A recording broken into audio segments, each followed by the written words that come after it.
द्वारिका में श्री कृष्ण पूर्ण हैं, मथुरा में भगवान पूर्णतर हैं, लेकिन वृंदावन में भगवान पूर्णतम है।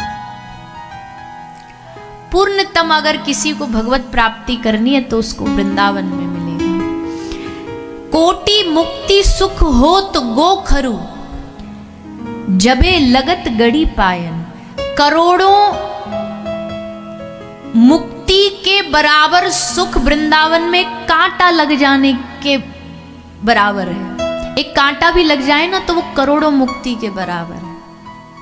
ऐसा ये धाम है। तो हम तो पहले दिन से ही कह रहे हैं, आज फिर दोहरा देते हैं। श्री किशोरी जी कृपा हम सबको यहाँ पर लाई, हम सबको अवसर दिया यहाँ बैठ के कथा को सुने।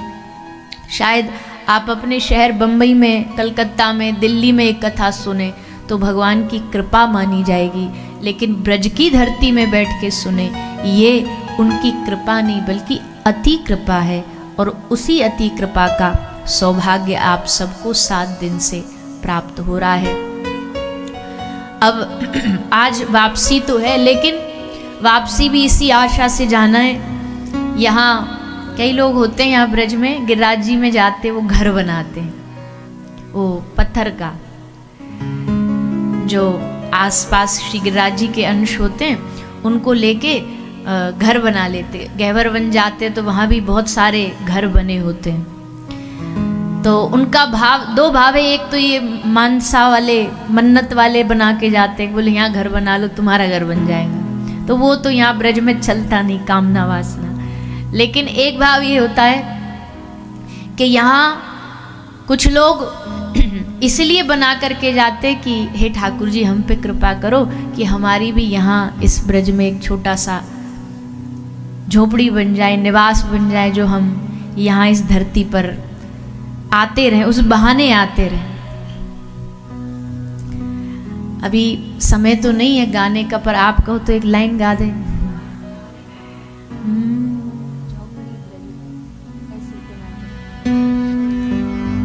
पहले ही दिन से गाना चाह रहे थे इसको, पर मौका ही नहीं मिला गाने का, कभी गाया नहीं है हमने।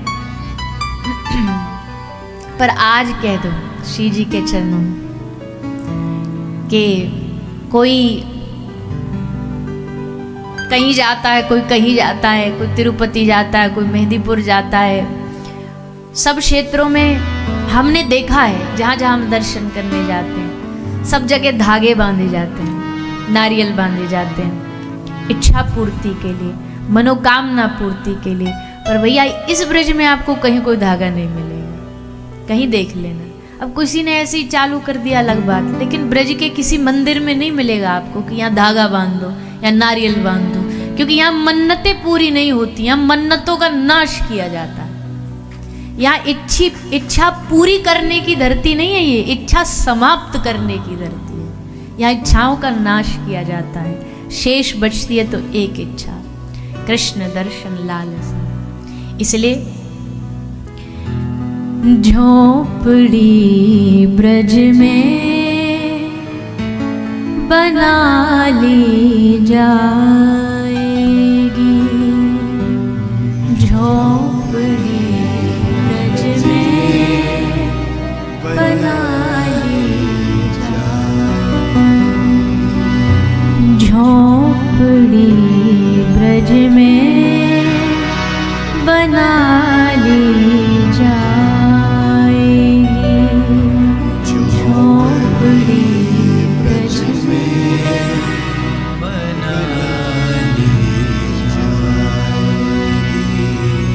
ब्रज की रज तन में लगा ली जाएगी, ब्रज की रज तन में लगा ली जाएगी, ब्रज की रज तन में लगा ली जाएगी, झोपड़ी ब्रज में बना ली जाएगी, झोपड़ी ब्रज में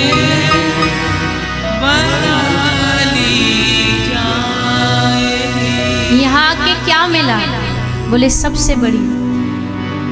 श्याम प्यारे अब हमारे हो गए, श्याम प्यारे अब हमारे हो गए, श्याम प्यारे अब हमारे हो गए, श्याम प्यारे अब हमारे हो गए।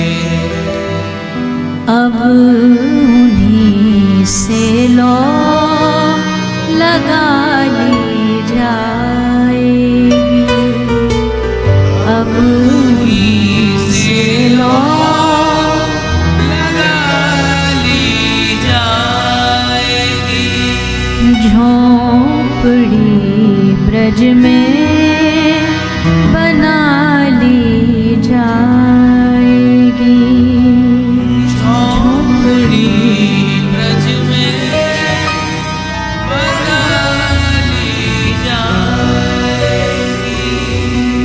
सौंपा उनको आज से हमने सभी, सौंपा उनको आज से हमने सभी, सौंपा उनको आज से हमने सभी, सौंपा उनको आज से हमने सभी, दासी चरणों से लगा ली जाएगी,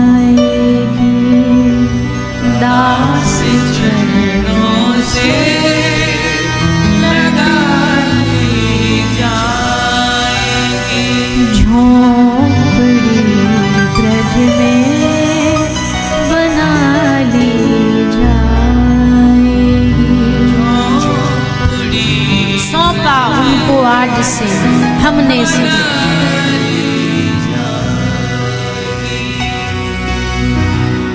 बड़ी मुश्किल से पाया है तुम्हें, अब तुम्हें खोना नहीं चाहते, बड़ी मुश्किल से पाया है तुम्हें, अब तुम्हें खोना नहीं चाहते, तुम्हारे थे तुम्हारे हैं और किसी के अब होना नहीं चाहते, आपके ही थे आपके ही हैं, और ऐसी कृपा करना कि सदा इसी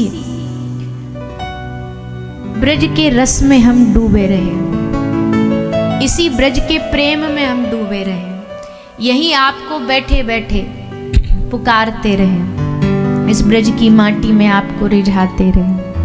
क्यों?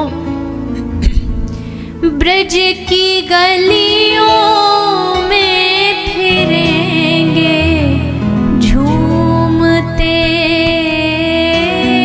ब्रज की गलियों में फिरेंगे झूमते, ब्रज की गलियों में फिरेंगे घूमते, ब्रज की गलियों और घूमते घूमते क्या बोले, किसी दिन एक दिन कृपा होगी और फिर मीठी बंशी अब सुनाई जाएगी, मीठी बंसी अब सुनाई जाएगी, झोंपड़ी ब्रज में बना ली जाएगी, झोंपड़ी इस ब्रज में बना ऐसा मांग जाच ये धागा बांध के जाइएगा, यही आशा लगा के जाइएगा। हमको पता है कि हम तो आज के बाद भी ये ब्रज में ही रहने वाले, हम नहीं जाने वाले हैं। हमारा स्थान ठाकुर जी कृपा से ब्रज में ही है, पर जब कथा विश्राम होती है ना, तो पता नहीं हमें भी अंदर से ऐसा अनुभव होता है कि हम जा रहे हैं। क्यों? क्योंकि रहेंगे तो, पर कथा सुनाने का अवसर तो फिर अगली बार जब ब्रज में होगा तभी मिलेगा। बाकी दुनिया में घूमेंगे फिरेंगे, रोजी रोटी मजदूरी करेंगे ठाकुर जी की, पर फिर ऐसा मन में ये भाव आता है कि अब यहाँ आज विश्राम हो रही, फिर अगली बार कहीं श्री गिरिराज जी में, बरसाना में, श्री वृंदावन में, मथुरा में फिर कभी मौका मिलेगा। क्योंकि यहाँ वाणी हमारी धन्य नहीं होती, यहाँ हमारी वाणी प्रभु के चरणों में पुष्प बनकर के समर्पित होती है, इसीलिए भाव मन में ये प्रकट होता है। पर यहाँ भागवत जी इच्छा पूर्ण करने वाली है, ठाकुर जी इच्छा पूर्ण, श्री किशोरी जी इच्छा पूर्ण करने वाली है। तो हम यही उनसे निवेदन प्रार्थना करते हैं कि इस वृंदावन में जो रस है उसकी प्राप्ति तो है नहीं, अभी हमारी सामर्थ्य नहीं है, शरीर थोड़ा झेल नहीं पाएगा, मन मति बुद्धि झेल नहीं पाएगी, पर उसका स्पर्श मात्र अंश मात्र भी प्राप्त हो तो ये भगवत कृपा से कम नहीं होगा। इसलिए आज कथा के 7वें दिन यही प्रार्थना करिए कि जो देना है, अगर आप एक बार भी हम पर रीझे हो, एक बार भी हम पर यहाँ रहते रहते 7 दिन में आपकी दृष्टि पड़ी हो, और पड़ी तो होगी, इतना तो हम भगवत जनों के अनुभवों से बता सकते हैं कि इतनी बड़े वृंदावन में 7 दिन रह कर के भी अगर उनकी दृष्टि ना पड़ी तो फिर वृंदावन आने का क्या लाभ, ब्रज आने का क्या लाभ। इतना तो पक्का है कि एक बार तो ठाकुर जी की दृष्टि जरूर पड़ी होगी, और उस दृष्टि में ही हमारे जीवन का कल्याण है, उस दृष्टि में ही हमें सब मिल जाएगा।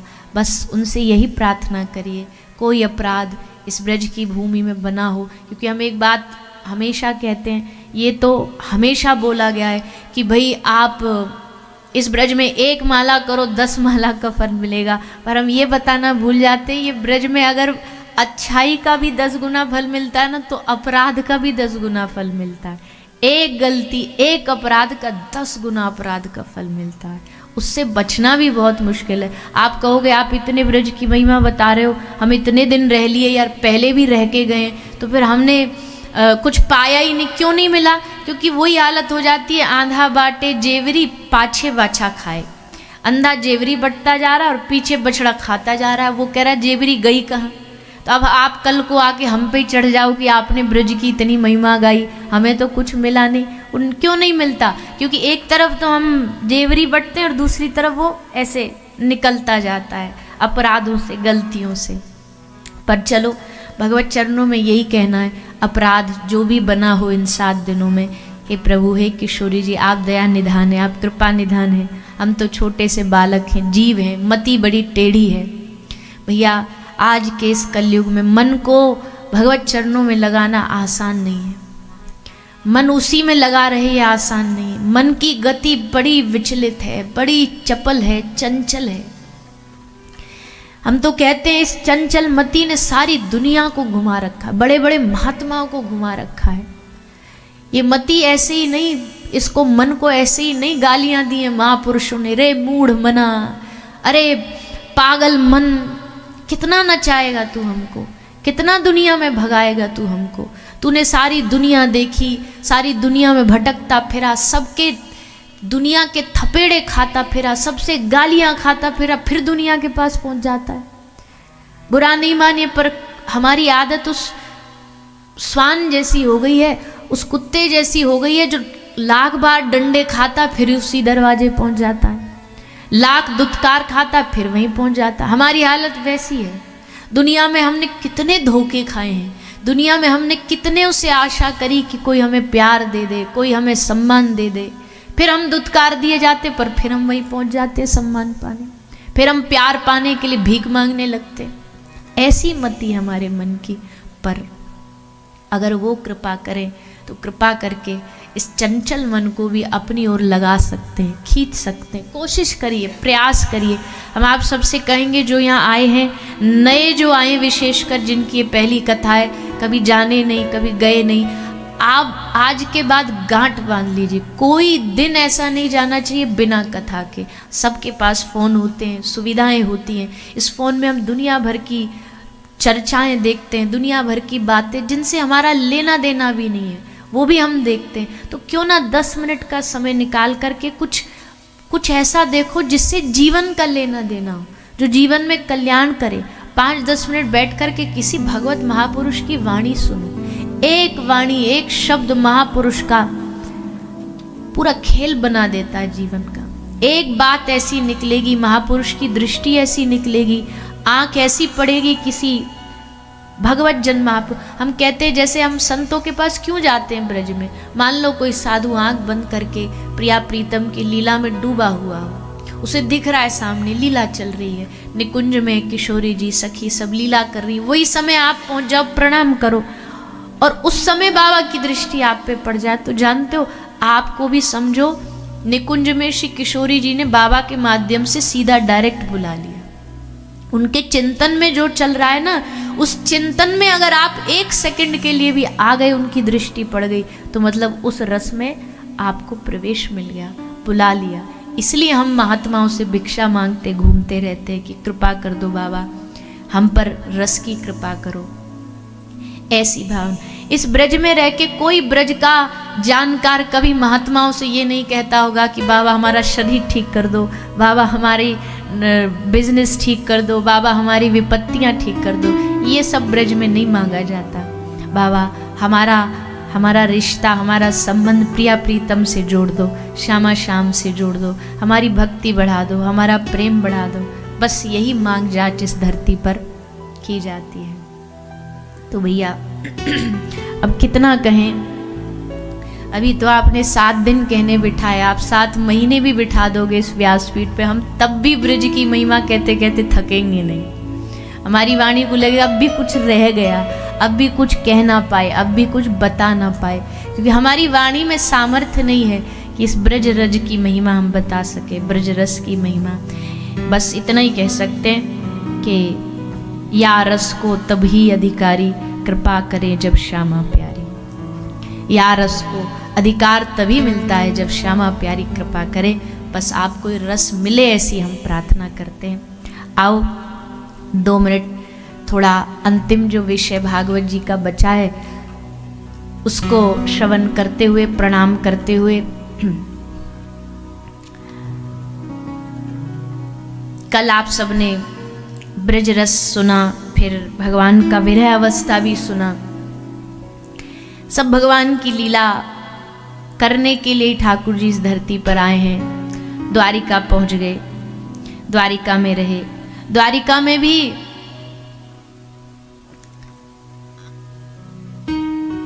अब उस वाले प्रसंग में हमें जाना नहीं, क्योंकि अगर हम एक बार चले गए तो आपकी फ्लाइट गाड़ी सब रह जाएंगी, सब खत्म हो जाएंगी।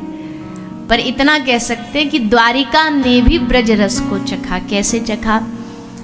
जैसे उद्धव जी आए ना ब्रज में, वैसे उद्धव जी जब लौटे तो द्वारिका में भी गए उद्धव जी। तो उद्धव जी को सबने देखा कि ये तो बस पावरा हो गया, जब से ब्रज से अब राधा राधा राधा राधा यही गाता रहता है, इसको कोई काम धंधा ही नहीं है, पागल हो गया उद्धव। तो ये कैसा रस है ये जानने के लिए श्री अर्जुन भी ब्रज में आए।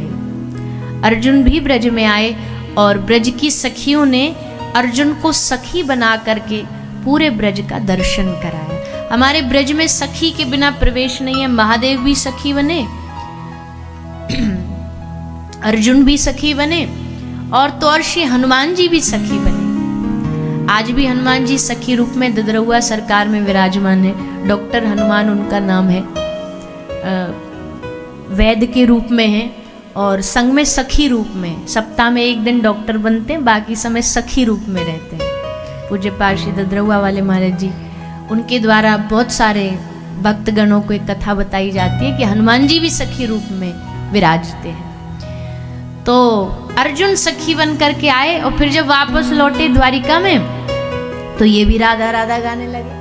द्वारिका बोले इस ब्रज में जाके हो क्या जाता है? पहले उद्धव गया था, ये बावरा हो के आया, अब ये रस चक्कर के ये नशा चढ़ा के अर्जुन आ गया। क्या है ऐसा? कोई समझ नहीं पा रहा द्वारिका। ये अर्जुन और उद्धव जी की ड्यूटी दोनों की लगी थी।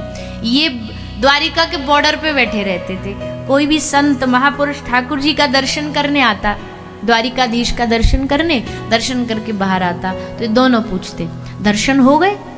तो वो बड़े खुश हो गए, कहते हाँ हो गए, बड़े अच्छे दर्शन हुए। तो ये दोनों हंस के कहते अभी पूरे दर्शन नहीं हुए, अभी आधे अधूरे दर्शन हुए, तुम्हें पूरा दर्शन करना है तो बोले एक काम करो, यहाँ से ब्रज चले जाओ, किशोरी जी का दर्शन करके आओ, तब तुमको पूरा दर्शन में। वो सबको वहां से यहाँ ट्रांसफर करते, सब योगियों सिद्धों को, बोले अभी तुम्हारा आधा अधूरा दर्शन है, ब्रज जाओ पहले, श्री जी कृपा लेके आओ, तब तुमको पूरा दर्शन होगा। आए, दोनों का यही काम था। फिर हम कथा कई बार सुनाते हैं कि क्या है ब्रजरस, ये जानने के लिए सब रानियों ने रोहिणी माता से निवेदन किया। रोहिणी माता ने श्री राधा चरितामृत सुनाया और तब उस चरित्र को सुन करके श्री ठाकुर जी का शरीर पिघल गया और उसी शरीर को श्री जगन्नाथ धाम में, जगन्नाथपुरी में श्री जगन्नाथ प्रभु के रूप में आज भी पूजा जाता है। जगन्नाथ प्रभु का जो स्वरूप है श्री राधा रानी के प्रेम का स्वरूप है। क्यों? क्योंकि प्रेम सुनते सुनते श्री किशोरी जी का चरित्र, ठाकुर जी का शरीर पिघल गया, हाथ अंदर धस गए, पैर अंदर चरण धस गए, आंखें बड़ी हो गई, वही स्वरूप श्री जगन्नाथपुरी में विराजमान है। तो द्वारिका में भी हमारी किशोरी जी का झंडा वैसे सब जगह है, कोई ऐसा एक जगह नहीं कि ब्रज में ही है, ब्रज में थोड़ा ज्यादा है, द्वारिका में भी खूब श्री किशोरी जी की चर्चाएं होती थी। 16,108 विवाह हुए भगवान के, रुक्मणी जी के साथ, जामवती जी के साथ, सत्यभामा जी के साथ, यमुना महारानी, कालिंदी जी के साथ, भद्रा, लक्ष्मणा, इन सब के साथ भगवान ने विवाह किया। 16,100 रानियों के साथ विवाह किया। भौमासुर नामक दैत्य, नरकासुर नामक दैत्य, उसके कैद से सबको छुड़ाया। सबके साथ भगवान ने विवाह करके इनको अपना परिवार का, जीवन का एक हिस्सा बनाया। सब रानियों पर भगवान की कृपा हुई। फिर द्वारिका की कथा में सुनाया जाता है भगवान ने किस प्रकार जरासंध का उद्धार किया, किस प्रकार भगवान ने शिशुपाल का उद्धार किया, दंतवक्र का उद्धार किया। पौंड्रक नाम का एक दैत्य था, राजा था, भगवत स्वरूप बना करके रहता था, अपने आप को भगवत स्वरूप घोषित करता था, उसका भगवान ने उद्धार किया। हम आपको एक छोटा सा निवेदन और कर दें कि भगवत प्राप्त महापुरुष कभी अपने आप को सिद्ध नहीं करता है कि मैं भगवत प्राप्त महापुरुष हूं। मतलब मैं भगवान हूं ये तो कहना छोड़ ही दो, ये तो सपने में भी नहीं कभी कोई बोलेगा, पर मैं भगवान का भक्त हूं ये कहने में भी उनको जोर पड़ता है, ये कहने में भी उनके हृदय को संकोच होता है कि अभी भक्त बने कहाँ हैं हम। भक्त बन गए ये मानना बहुत आसान है, 2 मिनट लगते हैं अपने आप को भक्त मानना। भैया हम बड़े भगत हैं, हम बड़ी भजन करने लग गए हैं अब, लेकिन भक्त बनना आसान नहीं है। भक्त बनना कतई आसान नहीं है। जो भगवत प्राप्त महापुरुष है उनका जीवन देखो और अपना जीवन देखो, तब बात करना किसी से कि हम भक्त बन गए। हमसे बड़ा निकृष्ट कौन होगा? नाम में रुचि नहीं, भक्ति में रुचि नहीं, खाने में खूब रुचि है, सोने में खूब रुचि है, घूमने में खूब रुचि है, इधर उधर की बातें करने में रुचि है, और फिर 2 माला करके हमें लगता हम भक्त बन। कई लोग 16 माला करते तो उनको लगता हमने पहाड़ तोड़ दिया। 16 माला कर ली हमने, गुरुजी ने बोला तो 16 माला। अरे क्या हो जाएगा 16 माला से? पूरे जीवन के 24 घंटे में से 16 माला कर भी ली तो कौन सा बड़ा काम कर दिया? भगवत प्राप्त महापुरुषों को देखो जिनका एक क्षण भी भगवत विमुख नहीं होता, कहीं रहे स्मृति में वही रहते हैं। तो इसलिए कभी इस बात का अभिमान कोई सिद्ध महापुरुष नहीं करता। उल्टा आप उनसे कहोगे कि महाराज आप तो बड़े भगवत प्राप्त महापुरुष, तो रो देगा। कहाँ काहे की प्राप्ति, काहे का भजन? भैया हम तो माटी बराबर हैं, हम तो अभी कुछ ना पा सके, हम तो कुछ ना कर सके। इसलिए कृपया करके कोई भजन कर रहा है अपने आप को सोचो हमारे भीतर भजन है ही नहीं, तब भजन बढ़ेगा। अब पहले से ही सोच लिया हम तो खूब भजन करने लग गए, अब तो हमको सब मिल गया, तो फिर आगे नहीं बढ़ पाओगे, छूट जाएगा, वहीं रह जाएगा। कोई कहता है जी हम पहले माला करते थे अब कम हो गई। क्यों कम हो गई? क्योंकि जरूर उस माला का तुमको सूक्ष्म अभिमान हुआ होगा, इसलिए कम हुई। ना हुआ होता तो भगवान की भक्ति कभी कम नहीं हो सकती, बढ़ेगी, तरोत्तर बढ़ेगी, कम नहीं होगी। इसलिए प्रयास करो, जो हो भी रहा है थोड़ा बहुत उनकी कृपा करा रही है, नहीं हम में कहाँ सामर्थ्य, ऐसा भाव रखो।